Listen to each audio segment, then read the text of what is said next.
menjumpai Anda dalam program Talkshow Metro Indonesia. Pada kesempatan kali ini, kita akan membahas seputar evaluasi pembangunan di Kota Metro. Dan untuk pembahasan tema kali ini, telah hadir bersama kita, yaitu Wakil Ketua DPRD Kota Metro, Ibu Hana Marinda. Selamat pagi, Bu. Selamat pagi, Mutia. Apa kabar pemirsa? Assalamualaikum. Baik, tema kita pagi ini yaitu tentang evaluasi pembangunan di Kota Metro, ya, Bu. Baiklah. Bagaimana, Bu, perkembangan pembangunan di Kota Metro hingga saat ini? Ya, hari ini saya kira seluruh Indonesia, bahkan dunia internasional, prihatin dengan adanya COVID-19. Tidak semua rencana pembangunan kita bisa dilaksanakan sebagaimana harapan kita. Yang paling penting hari ini adalah menjaga agar masyarakat kita itu mendapatkan makanan yang cukup, sehingga akhirnya banyak pergeseran anggaran ke sana. Tapi menilik kepada tahun-tahun yang lalu, saya kira perencanaan yang dilakukan oleh kita semua, baik pemerintah maupun masyarakat Metro bersama-sama melalui 2 pintu masuk, yaitu reses dan musrembang, sudah dikerjakan dengan baik. Ini juga kami mohon maklum kepada seluruh warga Metro karena COVID-19 mungkin banyak harapan dan perencanaan pembangunan yang belum bisa kita laksanakan di 2020. Jadi itu salah satu perhatian kita semua, ya, Bu? Ya, itu menjadi keprihatinan yang besar. Lalu apa saja pembangunan yang menjadi keunggulan di Kota Metro ini, Bu? Visi Kota Metro adalah kota pendidikan yang kemudian disempurnakan di tahun 2015 masa kepemimpinan Pak Pairin dan Pak Johan. Wisata keluarga juga. Ini bangunannya mungkin secara fisik sudah ada beberapa yang kita bangun, tetapi konsep utuhnya kan belum. Saya kira ini menjadi PR buat kita semua, pemerintahan Kota Metro, baik legislatif maupun eksekutif, untuk memulai membangun grand design perencanaan Metro ke depan. Kebetulan 2026 juga nanti kan kita harus memperbarui RPJMD kita. Lalu bagaimana realisasi, Bu, pembangunan di tahun 2019 lalu? 2019 saya kira cukup baik. Kita harus apresiasi karena lembaga yang berhak untuk berkewenangan untuk memberikan penilaian baik atau tidak itu ada institusi negara yang namanya BPK. Di sisi lain kita juga ada masyarakat yang memberikan penilaian. Kita sendiri hanya dapat mendorong dan mengawasi bagaimana kinerja. Dan saya kira ini sudah harus diapresiasi. Lalu berapa banyak anggaran yang digelontorkan untuk pembangunan fisik itu? Sejak 2015 kami berkomitmen bahwa anggaran untuk rutin itu harus di bawah untuk kepentingan masyarakat. Jadi pasti di atas 50% itu kita gunakan untuk kepentingan masyarakat, termasuk anggaran untuk itu masuk di atas belanja pegawai, Bu? Ya, maksudnya belanja pegawai itu kan yang rutin-rutin ya, itu di bawah harus di bawah 50%. Lalu dengan anggaran sebesar itu, sudahkah terserap maksimal? Begini, pembangunan itu sifatnya berkesinambungan. APBD kita terbatas, sehingga perencanaan yang dilakukan oleh masyarakat di musrem maupun reses itu perencanaan yang sifatnya berkesinambungan. Tidak bisa kita serap dalam 1 tahun anggaran. Harus tahun anggaran ini dilanjutkan tahun anggaran berikutnya. Sepanjang yang kita lihat bahwa 2019 saya kira cukup baik. Penyerapan anggarannya cukup. Baik, Bu, kita tahan sebentar untuk iklan. Baik pemirsa, kami akan segera kembali setelah pesan-pesan berikut ini.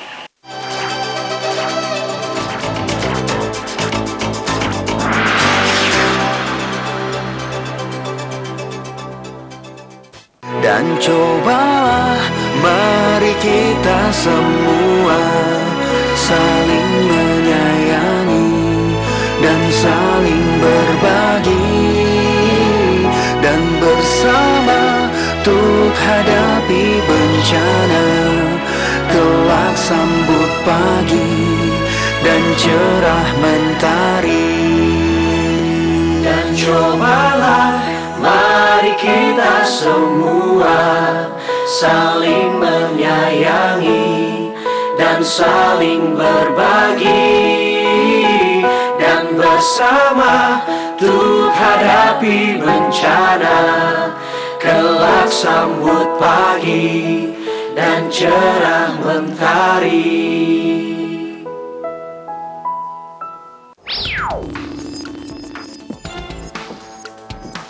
Melihat dari berbagai sudut pandang. Dalam mengupas sebuah isu kontroversial. Ini fakta, harus objektif. Betul Mas. Kebenaran dari berbagai fenomena. Beri saya waktu untuk jawab dulu saya. Iya, ini sama jawab. Kami sajikan secara objektif Dan berimbang. Dalam polemik pada hari dan jam berikut, hanya di iNews.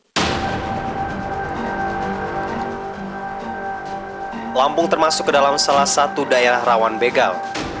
Waspadalah, kejahatan bisa terjadi kapan dan di mana saja.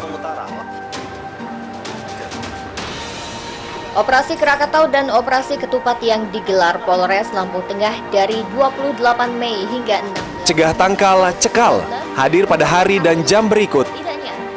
Hanya di iNews. Aku hidup di tengah kemewahan kota Jakarta. Banyak banget hal di kota ini yang bikin aku jatuh cinta. Iya, jatuh cinta.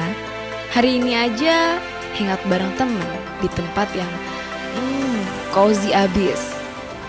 Sebagai sosialita muda, semua yang aku mau bisa kudapatkan dengan mudah. Jakarta Socialite, setiap Kamis pukul 20.30 waktu Indonesia Barat, hanya di iNews. Pemirsa, terima kasih Anda Menggali masih lebih menyaksikan dalam. Visual Report bencana yang akan mungkin terjadi di Bandar Lampung. Banjir memang paling banyak terjadi. Paling banyak dan paling berpotensi terjadi di Bandar Lampung. Apa yang menjadi penyebab paling Disajikan dalam dialog bersama dengan para narasumber yang berkompeten. Kualitas dan kondisi sungai di Bandar Lampung dan sistem drainase di kota Bandar Lampung. Ya, selesaikan kita berkaca pada kejadian. Special Report hadir setiap hari dan jam berikut. Hanya di iNews.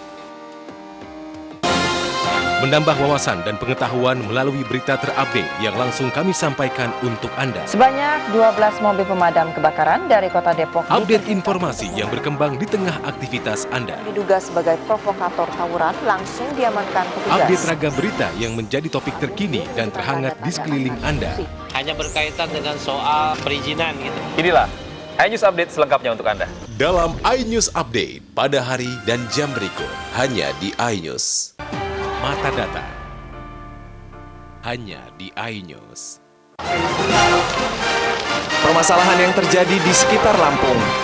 Pemkab Lampung Utara merancang pembangunan flyover perempatan Kebun 4 Kota Bumi. Balai Karantina Pertanian Bandar Lampung bersama Balai Konservasi Situasi terkini tentang Lampung kami kabarkan dalam iNews Lampung.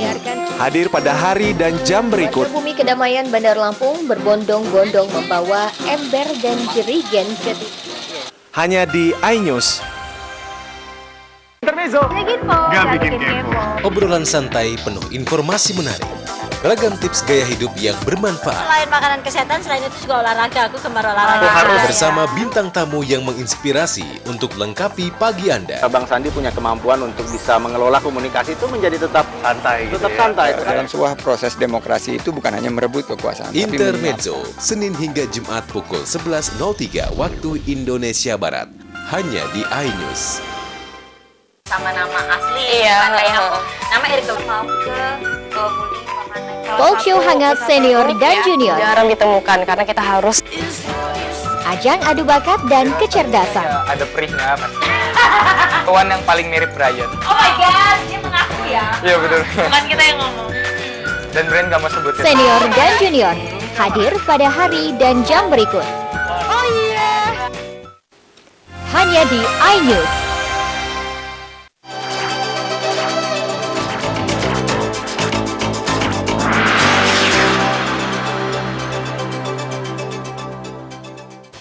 Baik pemirsa, masih bersama kami tentunya dengan narasumber yaitu Ibu Ana Morinda.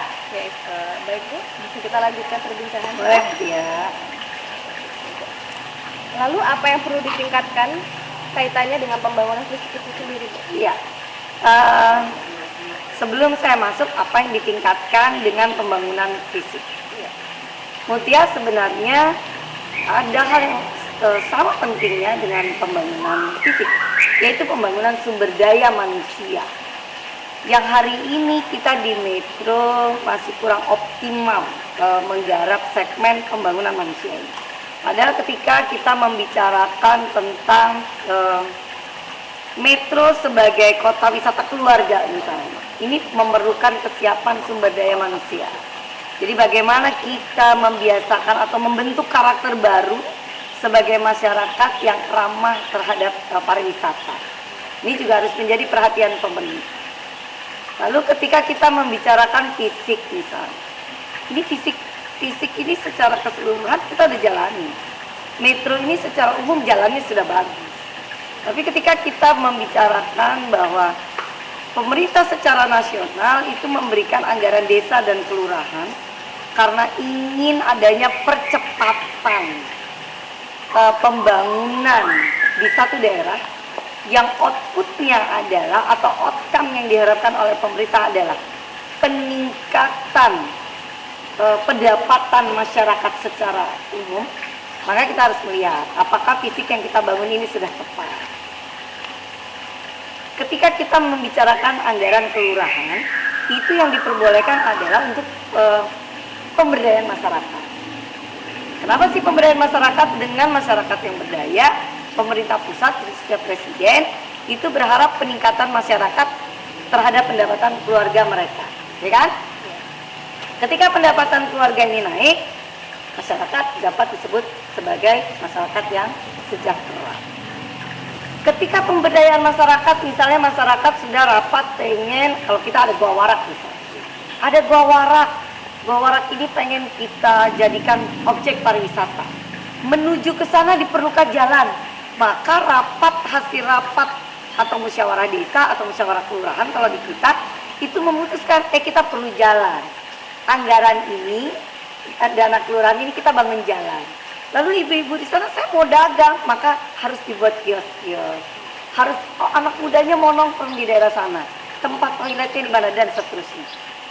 Sebenarnya 2019 cara seperti itu, tapi kita beli lampu yang belum tentu diperlukan secara umum oleh masyarakat kita di kelurahan. Dan apakah itu kemudian dapat mendorong secara langsung peningkatan atau optimalisasi pendapatan masyarakat melalui program pemberdayaan masyarakat yang diharapkan oleh Presiden itu. Artinya perencanaannya harus dievaluasi. Perencanaan ini sudah benar, tetapi prosedur perencanaannya ini yang masih kita harus terus mengedukasi masyarakat bahwa anggaran kelurahan itu bukanlah Bapeda yang harusnya merencanakan, tapi masyarakat sendiri. Apa yang ingin mereka lakukan terhadap pemberdayaan bagi warga sekitar yang kemudian dapat meningkatkan pendapatan keluarga. Nah, fisik yang diperbolehkan, fisik yang dibangun adalah untuk mendorong supaya mencapai harapan masyarakat itu. Kenapa sih pemerintah itu memberikan dana kepada desa dan kelurahan? Itu sebenarnya untuk memotong arus birokrasi. Biar cepat, biar masyarakat di desa dan kelurahan itu dapat lebih cepat majunya. Yang dihitung dari apakah peningkatan pendapatan kesejahteraan keluarga mereka meningkat atau tidak. Ya tidak berbelit-belit gitu ya. Ya maksudnya begitu kan, supaya nggak panjang banget gitu. Terus mereka kan masih suka protes, iya kita pengen bikin ini tapi ternyata nggak keluar. Nah itu pemerintah memberikan kewenangan kepada masyarakat di kelurahan dan desa. Nah ini yang harus kita edukasi terus. Jangan sampai anggaran yang diberikan oleh APBN untuk membangun kelurahan itu kemudian malah direncanakan oleh teman-teman termasuk kami di kota yang notabene tidak sehari-hari memahami betul bagaimana menggerakkan pemberdayaan masyarakat di satu daerah. Karena yang tahu adalah RT, RW atau tokoh masyarakat, tokoh agama itu sendiri yang tinggal di sana. Lalu skala prioritas di kota Metro ini Ya tadi yang saya sampaikan bahwa kita masih kota pendidikan dan wisata keluarga. Tapi ketika kita mengatakan bahwa kita wisata keluarga, ya hal-hal yang saya sampaikan tadi termasuk bagaimana kita mengelola perencanaan fisik sudah saya sampaikan pada media tadi. Apalagi setelah ada COVID-19 ini ya Bu ya? Ya kalau ada COVID ini kan force major. Kita harus, hal yang paling penting adalah buat kita hari ini warga kita sehat, hari ini warga kita memiliki pangan yang cukup untuk keluarganya. Kita tidak bisa dulu untuk membicarakan bagaimana peningkatan bagaimana kita memberdayakan masyarakat. Tetapi kita berharap COVID cepat berlalu dan Metro menjadi salah satu kota yang siap warganya untuk menyambut kehidupan yang akan datang. Oke Bu, baik Bu, kita tahan dulu sebentar untuk jeda iklan berikut ini. Ya, biar kami akan kembali setelah pesan berikut ini.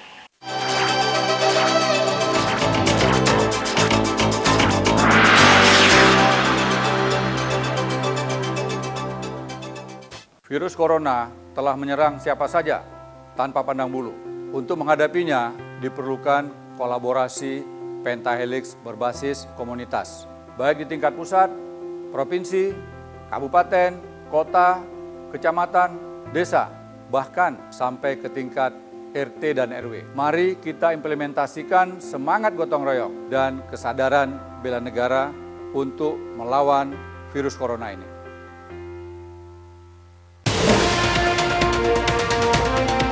Malam identik dengan berkumpul bersama teman. Malam identik dengan melepas lelah. Waktu malam identik dengan berhenti beraktivitas. Tapi kami tidak pernah berhenti berikan informasi karena kami adalah sumber utama berita malam. iNews Malam pada hari dan jam berikut hanya di iNews. Permasalahan yang terjadi di sekitar Lampung. Pemkab Lampung Utara merancang pembangunan flyover perempatan Kebun 4 Kota Bumi. Balai Karantina Pertanian Bandar Lampung bersama Balai Konservasi Situasi terkini tentang Lampung kami kabarkan dalam iNews Lampung. Hadir pada hari dan jam berikut. Bumi Kedamaian Bandar Lampung berbondong-bondong membawa ember dan jerigen ke hanya di iNews. Ketika menjadi diskusi terbuka. How big is my crush to my wife? Proof they also have a sin. Gimana? Di tol. Tuhan, ya Allah. Proof we also have a sin. Saya cuman berhubungan dengan 2 laki-laki. Proof everybody has a sin.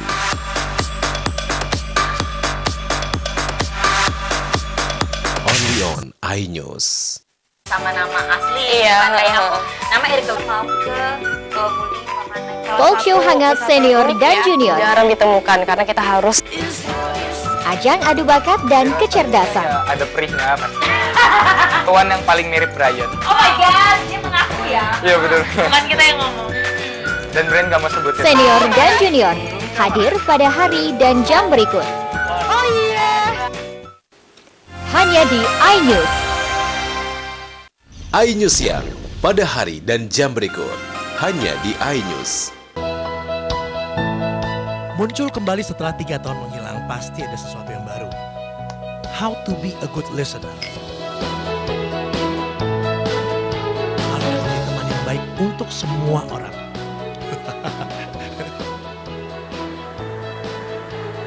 Ada sesuatu yang mungkin akan jadi value lain yang tidak di-share kemanapun. Good friend for everyone. Hanya di iNews.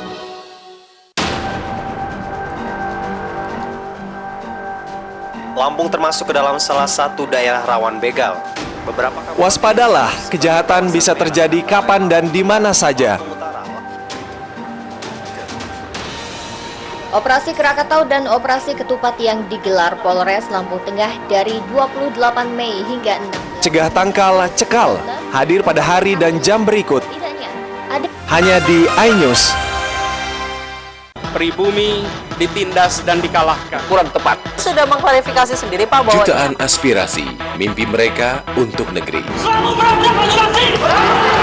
Tentu itu dinamika menurut saya. Dahsyatnya kata-kata pribumi itu. Atribusinya ini untuk siapa sebenarnya? Karena Indonesia harus tahu. Ini saatnya bagi Anies untuk menjelaskan kepada publik.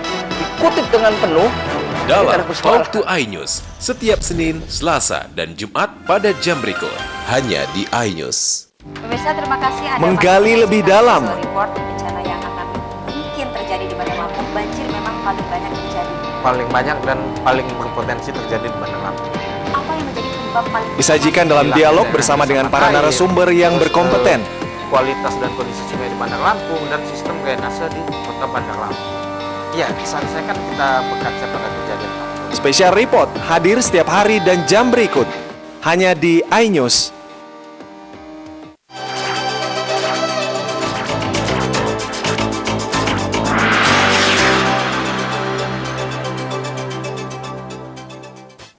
Baik pemirsa, masih bersama kami yaitu di Talkshow Metro News dan masih bersama narasumber yaitu Ibu Hana Morinda.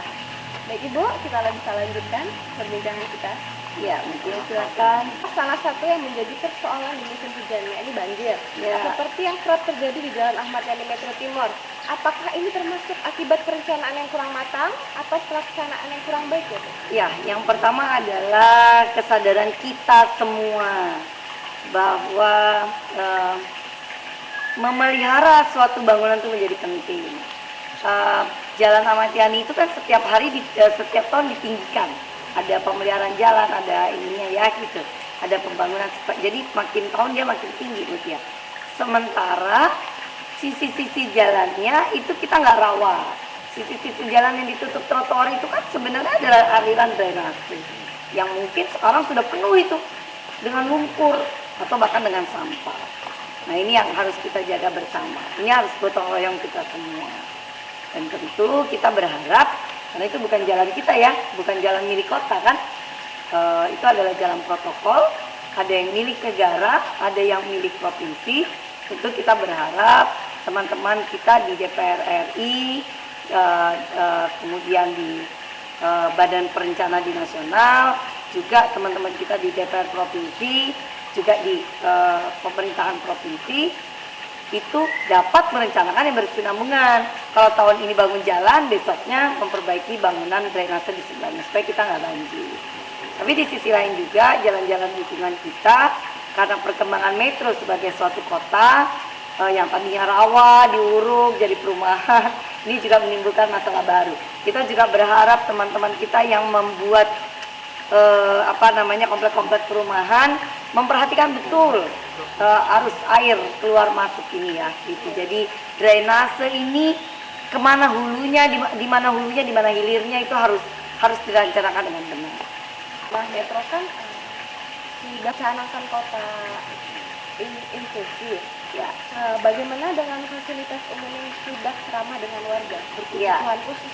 Jadi kenapa sih Metro mencanangkan kota inklusi? Ada beberapa sebab juga. Metro ini kota yang kecil, harus smart. Saya ada baca di FB, kos ngomongin smart city sih, emang dulunya bukan itu padanannya ya gitu. Jadi smart city itu adalah kota yang easy, kota yang terintegrated, kota yang mudah, yang terintegrasi satu dengan yang lainnya, yang mengakomodir kebutuhan seluruh warga kota termasuk inklusi gitu. Orang harus merasa mudah dan nyaman meskipun dia mungkin berkursi roda, meskipun mungkin mohon maaf dia memiliki kebutuhan khusus tunanetra gitu. Dan di Metro juga kita dipercaya provinsi untuk memiliki satu SLB, PLA kan gitu, yang banyak warga kita maupun warga dari luar yang memiliki keistimewaan dan kebutuhan khusus berada dan tinggal di kota Metro. Apakah fasilitasnya sudah memadai? Tentu tadi sifatnya berkesinambungan. Tetapi semua fasilitas umum yang dibangun sejak 2018-2017 itu harus mempertimbangkan ramah terhadap kebutuhan seluruh warga kota, termasuk teman-teman kita yang memiliki kebutuhan khusus seperti itu. Apa yang mendesak untuk dibangun bagi warga yang berkebutuhan khusus? Sebenarnya gini, setiap warga atau setiap anak bangsa ini memiliki hak yang sama untuk berkiprah.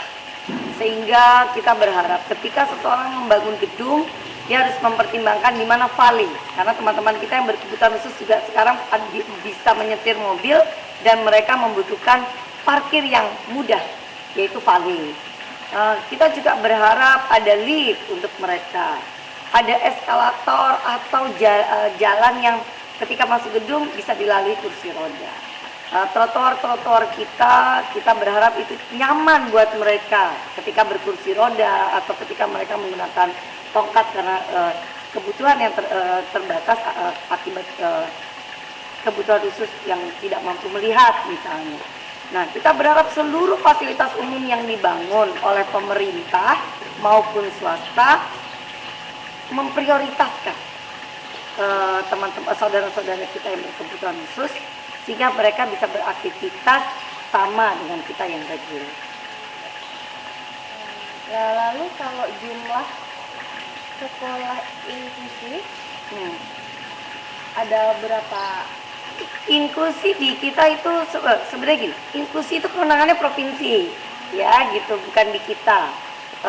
Kita juga pernah mengajukan perda, tapi kemudian di-cut di provinsi karena katanya itu perdanya harus provinsi. Tapi pada faktanya kita juga menganggarkan karena ternyata PLA misalnya itu setelah di provinsi meminta cut, kita tidak anggarkan, kemudian diminta lagi gitu. Walaupun perdanya sampai sekarang tuh di metro masih di-cut. Jadi perdanya di-cut tapi anggarannya kita kasih ke ini. Itu sekolah yang dimiliki provinsi untuk SLB dan PLA. Tetapi kita juga memiliki sekolah-sekolah dasar yang telah mencanangkan dirinya menjadi sekolah inklusi atau juga ada sekolah ramah anak gitu ya, yang makin hari jumlahnya kita makin tingkatkan. Karena kita itu tadi, kita ingin seluruh hak warga negara di Kota Metro ini dapat diterima berkeadilan oleh seluruh warga masyarakat Kota Metro. Lalu apa langkah Dewan untuk? Ada banyak, kemarin Komisi 2 telah mengundang Kadis, walaupun khususnya membicarakan di masa COVID ini bagaimana pendidikan anak-anak, termasuk anak-anak inklusif, gitu. Bagaimana kita terus menggerakkan pendidikan kita di masa COVID. Nah ini DPR tidak mau juga kecolongan dalam memberikan pengawasan sehingga tadi hak warga negara untuk mendapatkan pendidikan itu dapat terpenuhi. Terakhir ya Bu, bisa diberikan pesan-pesan untuk pembangunan ke depan? Ya, bagi masyarakat tentu saya berpesan untuk be positif. Semua yang hadir akan segera berlalu, termasuk COVID-19. Ketika ini berakhir, tentu kita harus menjadi orang yang siap menghadapi pasca COVID-19 dan memulai kehidupan kita secara new normal. Dan untuk kita semua, teman-teman yang terlibat secara langsung perencanaan dan pengambil kebijakan kota, saya berharap tetaplah berjuang untuk membangun perencanaan yang baik, yang berlandaskan kebutuhan masyarakat dan mengedepankan keadilan. Metro punya kita. Baik Bu, terima kasih telah meluangkan waktu bersama kami. Terima kasih sama-sama Mutia, terima kasih sama-sama pemirsa. Baiklah pemirsa, itulah tadi wawancara kita kepada Wakil DPRD Kota Metro yaitu Ibu Ana Morinda. Saya Mutia mewakili segenap kru yang bertugas. Mohon undur diri, sampai jumpa. Wassalamualaikum warahmatullahi wabarakatuh.